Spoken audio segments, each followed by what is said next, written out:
All right, we're up and rolling. Nah, we're not. That's awesome. Did you get through everybody running on the field okay?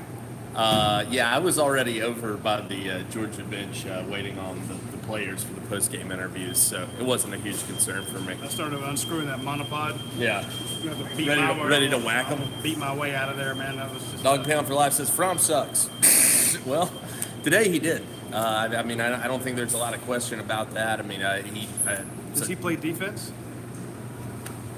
that was an issue as well. Does he was kick? Does he punt? The punting, Does he call plays? very, very suspect. Everything was a little suspect today. I mean, overall, it was just a tough day It was for a the complete Bulldogs. ass kicking. It was. It was a beating. You got your heads pounded in. And I think, would you say more so or at the same level than Auburn last year? Not same. Same? I mean, think about last year in the Auburn game. At halftime, it wasn't as bad, going down like 9, I think. Yeah. But then the second half, nothing could go right, and you got your ass whipped. And then this game, offense, defense, special teams, you lost coaching. You lost in all three game aspects and the fourth one. So just absolutely brutal. I keep going. I'm tweeting the link out. It's okay. And how many straight 3 now? 4? Yeah, 5? it felt like at least. I mean, that's an asking. And you were getting gashed Yeah. too, and was something that I was a bit surprised by. It's not something you've seen Georgia get a lot of this year, but man, some of those were just straight up the gut. I That's mean, what I'm saying. pound the run, 25 yards. A gap right in the middle. Then you had a wide receiver running completely free. How that wasn't a touchdown? Oh man, yeah, it could be That even is worse. incompetence on LSU's part when you don't score on a guy that wide ass open. It's Yeah. just mind boggling. And Georgia held him to a field goal. So the defense did its job there, but I mean, after screwing up there. But yeah, it's just every part of this game was bad. You can sugarcoat some individual, performances and talk about, I think you mentioned Robert Beal. There's some guys that played well, but everybody else was just. And Yeah. here's the thing: when we watched them come out of the tunnel, they didn't run out like they normally do. They did the They show. sauntered. They sauntered. They came out, and then on top of that, you had that first series which looked great, 3 and out, and I think that Georgia settled in. They're like, all right, we got this. I think they just assumed, and I actually asked somebody on the sideline what's going on, and he said, we're not focused. We're not focused. We'll be focused at halftime. Yeah, that didn't happen. No, that never came back. The go win one for the Gipper speech at halftime fell on deaf ears. Matt Strickland says third down sack to take Georgia out of field goal range was the straw that broke the camel's back. Yep. That was it. That was pretty much the stake in the heart. And either that one or the series right before where you don't put Elijah Holyfield or DeAndre Swift in the damn game. What are you thinking there? You got me, pal. So- A lot of people asking about why did Georgia go away from running the ball? Seemed like then that was an area that they were having success with. Well, what happened to the defense, though? When you ask that, and I'm not banging on people. I don't know because of my angle. I can't see everything. But when the run works, a smart defensive coordinator, Dave Aranda over there, is going to say, maybe I'll bring the safeties up and stop the run. Yeah. So if they're going to load the box, are you going to run into the teeth of that over and over again? Well, and the thing about it is, too, they were at a point where, let's face it, how afraid of Georgia's downfield passing attack were you? No, there was that's nothing what they did that last they did year. all They day. load the box because you got to try to stop Nick Chubb and Sony Michel. You got to load the box and force them to beat you on the edges or deal them down deep, and that's what we saw. We saw that again. It's funny. The games Georgia lost last year, the Auburn game and the Alabama game, same concept. Absolutely. The first half of that Oklahoma game. Yep. Yeah. So, the teams are going to sell out through the run, to stop the run, but you have to be able to stop the run on your side and throw on. I got to ask you, a lot of people want to talk about, obviously the Jake Fromm, Justin Fields. How was that running? Kirby says there is no plan. I bet you believe him today, don't you? I bet you believe him now. I didn't when he came out with that. Was that last week or the week before? Yeah, it was. Yeah. And again, you people who follow us know I don't bang on coaches. Sure. Because I don't know what's going on in practice. I don't know what the play call was. I don't know if it's execution. It's unfair sometimes to bust on the coaches when you don't know enough. Now, if I knew enough, I'd be so they just got screwed up. But I did not like that. We're going to go with the hot hand. We don't have a plan. It's the exact same thing with the running backs. You got Elijah Holyfield averaging 8 yards a carry, DeAndre Swift averaging 6 yards a carry. Then all of a sudden you don't run them. You bring in Brian Herrien, who I love to death, but Brian Herrien's not those two guys. No. And it's like, well, let's go with a hot hand. It's not Nick Chubb and Sony Michel. Pick a back, have a starter, go with it. Pick a quarterback, go with it. If he's having a hard time, is it the plays? Is it his execution? I mean, it just drives me batty. You know, and I think that it's... I don't get it. I don't either. To me, that is the one thing, if I've had one big question all year, that's been the question is, what is going on with this one in, one out thing? That is... It doesn't make any sense. I mean, I can't find any You can do it if you're a justification linebacker. for it. You can do it if you're a wide Sure, receiver. sure. You know. But if you're going to bring in Justin Fields, okay, do this one play. Now I get what you're trying to do. Okay, you bring him in. The defense sees him. The defense has to account for him. Somebody's running with him. He draws off a linebacker when he does that bootleg out to the other side. You know, and one of these times he's going to keep it. You know, but I just don't understand we're going to do it for that one play. Yeah. You know. And it didn't help that when he was actually in on the Holyfield handoff, Holyfield scores. Well, and it's getting harder to believe Kirby when he says that Justin's not a wildcat quarterback. How many passes did he You're have sure today? you're sure playing him like one. Has he thrown the ball? I mean, when I said at the beginning of the season, I expected him to get in wild dog formations.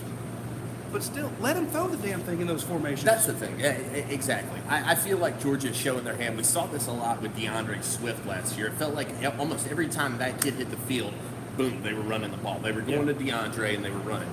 Yeah. Justin, every time he's been on the field, he's either a decoy or he's taking the handoff himself. Look, face it, the guy can spin. I mean, he won the Elite 11 last year. He was second place, I think, at the Rivals Quarterback Challenge. Should have been first. No, it was tough because it's him and Trevor Lawrence, and they went right back and forth. Exactly. No, he was second, second and 7 on 7. I thought he won the MVP at the Rivals Challenge. No, I think Trevor won. He may have won MVP, No, he won but the- he didn't he won win the the skills QB challenge. challenge. That's right. That's Okay. right. Yeah, he won the QB challenge, but didn't win the MVP. Yeah. I still. Either way, that's two damn good guys. The kid can throw them. We know this. We've seen it happen. He can thread the needle. We saw it. Well, you've seen him throw to the tight ends in Georgia games. So, Yep. I mean, he obviously can do it. But you bring him in, and it's the same thing last year when you brought in the Wild Dog. When you hiked it directly to Mecole Hardman or Terry Godwin, or Sony Michel, you knew they were going to hang on to the ball and run with it. There was no chance of throwing it. Now, if you're scouting Georgia, you're like, well, if they're bringing Fields and they snap it to him and it's going to be a run-pass option, he's going to hand it off. Yeah, and this is not. I'll tell you this. All that talk about, they're holding back. That's over. If you had something, you better have pulled it out today because this was a bad one. A lot of people are saying, where does this stubbornness come from? Is this on Kirby? Is this a Chaney thing? What's going on about? Do we know that if Fields gets in, things get better? Certainly not. But the question becomes, I think, in a lot of people's mind, does it get worse? It could. It could. It's know? possible. But I mean, you already had 4 turnovers. you knew what you were dealing with, though. I mean, But here's the thing. We see 14 minutes of practice on a good day. They practice for 2.5 hours. It's 20 hours of practicing game time per week. Times there, 3 days of 14 minutes a pop. We don't know what the hell's going on in practice. That's why I don't get into it. But he's a stubborn. I'll put it to you this way, folks. Is Kirby so stubborn that he would ruin his chances of winning a game? The man who is so incredibly obsessed with winning. He's so competitive. You think he's like, well, we're going to win it my way or not at all. Well, a lot of people, though, have, and this was coming up on the dog event, so I think we'll talk about it here. A lot of people are saying he's scared of creating the quarterback controversy by bringing Fields in and letting him perform. And that can be a team divider. That can be something. But I've got to think that you're probably nearing division in the team with what's going on anyway. Yeah, because the team will be like, hey, we think that so-and-so is a better quarterback. Why aren't you playing him? You want to, because Kirby's always looking, let's have the leadership in there. Well, if your leadership's going, why isn't this guy playing? And we've seen that before. Yeah. We've seen that numerous times, and it's not just at Georgia. We see it all over the place where you have a locker room that's divided. That's tough. I saw a couple of tweets. I saw a couple of retweets from some current Georgia players that were maybe left at home, and they seem to suggest maybe that Justin Fields should be getting some more playing time. So it'll be interesting to see how they address that. Matt Strickland's asking about the inside linebacker play. Our Trent Smallwood pointed out he's got 5 observations over at the Dog Pen at UGAsports.com. Go check those out. You may not want to read it, but you need to. He talks about this group is really struggling. You got Nate Fitzpatrick taking some really suspect angles. Tate Crowder is playing well, but is he a star in the SEC? You've got Jawan Taylor, who was just eaten up today. You got Monty Rice, who is effective. When he's in there, he's playing well.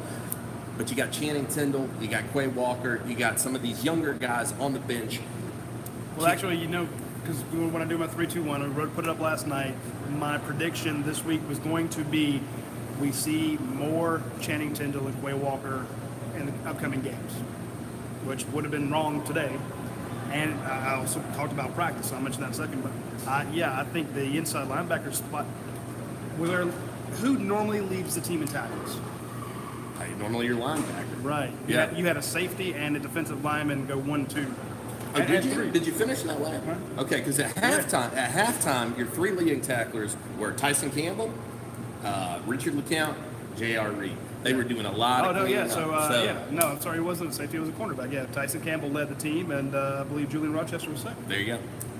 They haven't sent us the stat book yet, so we're just going off memory. Yeah, we're just making shit up. Yeah, but that's the point. Is that's not what you're supposed to be able to see. Those the guys funnel to those inside linebackers. Those guys just rack up tackle after tackle after tackle, and we didn't see that. And when you looked at the missed tackles on those long runs, sometimes it's a safety, but lots of times it's a linebacker bouncing off, taking a bad angle, getting knocked down, getting out of position, and just getting smoked. That's got to be concerning, in my opinion. To see those missed tackles, that was something that you felt like, at least I did, that this Georgia team had moved past that. They had moved forward from that. We saw that early on in the tenure of this group, and at the final stages of the Mark Richt era. That was a big issue. I thought it was over. Today, you've got to be questioning. Hey, what's wrong with the tackle? Kirby said the same thing. He's like, we couldn't stop the run, and once you can't stop the run, you're dead in this league. Yeah. You have to be able to stop the run, and Georgia couldn't, and Georgia got their butts handed to them because they weren't able to do that. Go back to Kirby's first year, that blowout game at Ole Miss. Could not tackle, their lives depended on it. Go back to that second half of that Auburn game where Auburn just killed him. Trying to think of the running back that just ran all over him in that Auburn game. Zakarian? Yeah. Yeah. Carry on. I mean, they were bouncing off of him. Go back to the Mark Richt era when Georgia gets up on Tennessee, and then all of a sudden they can't tackle Josh Dobbs. They're grabbing him around the shoulders, and skinny-ass Josh Dobbs is running all over you. A bad tackling performance is there. And then turnovers, penalties, and special teams. Don't forget how bad special teams were today. Kirby said this is the first time that all of the season they've lost a kicking game. You couldn't punt to save your life. You had a fumble on a kick return. The fake field goal? What the hell was that? Yeah. Point being, you lost the kicking game. Your defense couldn't tackle. And I know everybody wants to talk about Justin Fields and Jake Fromm. Neither one of those guys play defense. Neither one of them kicks. So you lost all 3 phases. And I think that they were out-coached. I think that Dave Aranda was drawing up some Mel Tucker stuff was that behind. Dave Aranda, he was smart. Dog Pound for Life says the youth on this team is evident. We aren't as great as we think they are, or as we think we are. I totally. We've been saying that. And here's the thing, and I love Coach Donnan. He's been a great mentor. He helps us out. You got to tune in Tuesday when we have our show. And I keep talking about the freshman, and he always kind of stands over there and goes, like, why are you bringing this up? And it's just one of my things. It's I believe, and he points. He's much quicker to point out. He's like, get us now before you get it later, because when these guys come around, they are going to be phenomenal. But I keep wanting to point out, hey, do you realize the team's leading tackler today is a true freshman? Yeah. There's a true freshman at right guard. Now, there's a redshirt freshman at right tackle. Where I think that comes into play, though, and the lack of experience, the youth. I mean, these are experienced young guys. They have a lot of those. That's no doubt. But I think that the issue is you don't have some of those senior leaderships or some of those senior leaders that you did last year to turn to when the adversity hit. You knew when things went weird, you could lean on Nick Chubb and Tony Michel. I like that. So I come here. We're going to be phenomenal with Fields in 2019. But no, because you hit something. I almost want to tweet it out. There were times, especially in that like first drive in the second half, where you just felt that this time last year, at 3rd and 7, Nick Chubb would save your ass. Sony Michel would break off a 20-yarder. How many times did they save Georgia last year? And you don't have those guys. That's nothing against Swift. Sure. But it's the same on defense. How many times did a Lorenzo Carter bail you out? Yeah. How many times did wide receiver Javon Wims bail you out? How many times Roquan Smith did it every day? And what I'm noticing right now is and I go back to the inside linebackers real quick. Who are the guys playing inside linebackers? The guys that couldn't beat out the guys that were there last year, and the guys who are a step ahead of the freshmen. I mean, this is nothing against seniors. You want that senior leadership, but if you weren't thinking we're going to come in, you're going to be having to rely on Tate Crowder and Jawan Taylor as your guys. Yeah. And again, I'm not taking shots against them, but I mean, it's call it what it is. It's fair to say that's a downgrade from the number 8 pick in the draft. I mean, that's just fact. And Nate Trez played better last year I agree. with Roquan because teams were having to deal with him. That left Nate Trez to free up. Now they're keying on Nate Trez. They're taking him out of the game, and you're having to rely on Jawan Taylor. A lot of people asking us about this, about the miss for the fake field goal in the first. Just your thoughts. Did Kirby talk about that in the presser? Yeah, he said that it was a look that they felt like they were comfortable with. He said it was something that it looked like. He said that a guy came free, obviously, that they weren't expecting, that normally wasn't there, obviously. 12 guys on the field? I'm going to tell you this: when I saw Rodrigo take off, it took me a minute to realize that it was a design play to go to him, but. God bless him. The kid is not a running back, man. Take the 3 damn points. Thank you. I agree. On the road, and I get the idea, but I mean, you're on the road, and of course they've seen it on film. We kind of knew that they had seen some things in practice. We kind of hinted at it in our prediction page. We're like, hey, we heard some things in practice are coming. I just don't. To me, you do that later on. I guess maybe the other team though, they're thinking if you've already scored once and now you're about to field goal. If you're going to spring something, you spring it when they're completely not expecting it. If maybe Georgia's kicked 1 or 2 field goals and they think, okay, on the third one, they're going to try to fake it, and they change it up. So, hell, nobody was expecting to do it on the first time, and I guess maybe that played into it. But, yeah, I don't like – who's your backup kicker? Brooks Buse, I believe. Why endanger your kicker? I agree. Now, if you want to snap it to – this is why I liked having Bryce Ramsey back there as your holder. Yeah, sure. Go back to who's the quarterback? Fatone Bowden, when he learned to be a holder. Snap it to it, so all of a sudden you got a quarterback, a runner. A guy that ran the beer. And he gets it, and if he's going to take off, run that. Somebody says the field goal doesn't matter much. 36-16. I think that would have established some confidence. If Georgia would have heard how loud it got here, and if he scores on that, and all of a sudden you're up 7, 7-3, and then it's like, hey, we got a lead.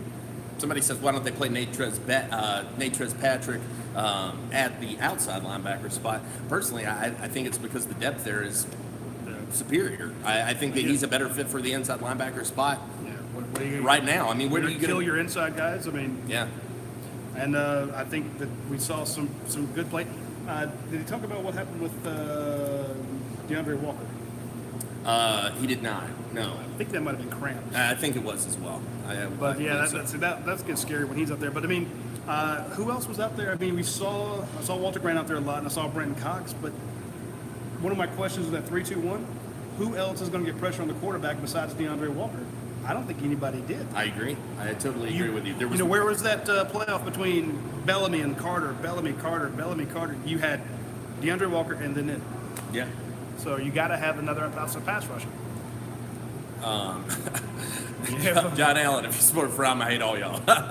All right. Well, thanks for making your position clear, John. We Yeah, because appreciate he's that. only won, 19 games and lost 3 or something? Greg Steely says the miss to wide open Miko hurt worse. I agree. That was Again, that's not on Fromm. They hit him in the hands. that was tough.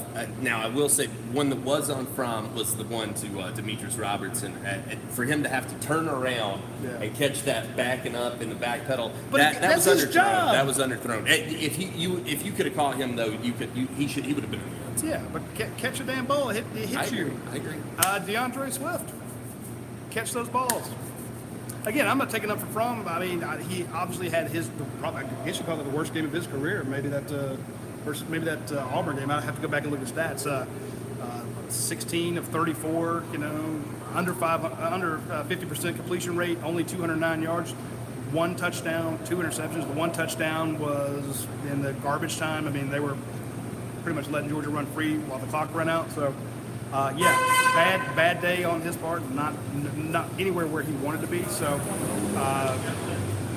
I'm not trying to defend it, but I'm just saying, hey, even Alabama doesn't go undefeated all the time. A lot of people talking about the Fromm Why does he take the field. sacks? Why did he take the sack? He missed it. Look, somebody mentioned that he missed Terry multiple times wide open. The fact is, and the numbers bear it out, and we'll have it for you at UGAsports.com with Pro Football Focus. But Jake Fromm has not been good in the deep field this year. He's not taking a ton of shots, but he hasn't been wildly successful either. He's also doing it's cringeworthy in those 3rd and long situations as well. Not been a area of strength for Georgia, and that's going to make it tough. That gives defenses the confidence to draw up some weird blitzes and try something that maybe they wouldn't necessarily do. Jake said, "Hey, they were throwing some stuff at us on 3rd down that was not anything we hadn't seen before, but it was weird. It was some strange stuff they drew up." And there was a couple of guys coming through uncontested on blitzes. Yeah. No pickup. Whose job is that? Well, it's Fromm's job to pick them up. In other words, folks, be as mad at Fromm as you want to be. Be as mad at Kirby. Be as mad at Jim Chaney. But spread the anger around because everybody sucked today. Yeah, I agree. I mean, Like I said, the one bright spot I thought was Robert Beal played well. He had a sack, and I was really starting to wonder if he was going to be a guy who'd ever come on for you. Yeah. I thought Robert Beal played well, and Jordan Davis got in Julian there. Rochester lit it up. Yeah, so it's I agree. Not a lot of bright spots today. Kirby 0-3 on the road versus the West. Not good. Ole Miss, Auburn, and now LSU. I think Fromm's 3-3. Play calling is questionable, says ABC. You can call it, definitely. Yeah, today, sure, why not? Yeah. What does this UGA team do at a high level that could win us an SEC title? That's a good question from Cody Arrington. What do they do right now at a high level? Your cornerbacks and your secondary tackles like hell, so you got that going for you, I guess. Not today. I mean, when you let your quarterback run 59 yards because of a missed tackle by a guy in the secondary.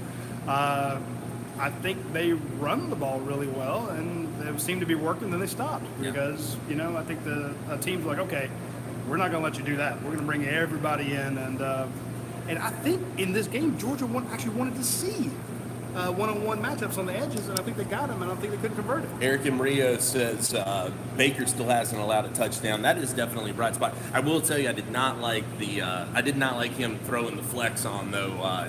You were down, I think at that point, 16, 19 points, something like that. I actually tweeted out at one point, and I was like, where's the personal foul? It was right after the interception. The guy was talking, a LSU player just bowled one of our guys over. I mean, plays longer over and just shoved him, spins him over, end over end, in front of a referee, and the referee didn't throw a flag or anything. I'm like, what the hell? Yeah. Yep. So everyone thinks I was complaining about the personal foul call on the interception. It had nothing to do with that. Sure.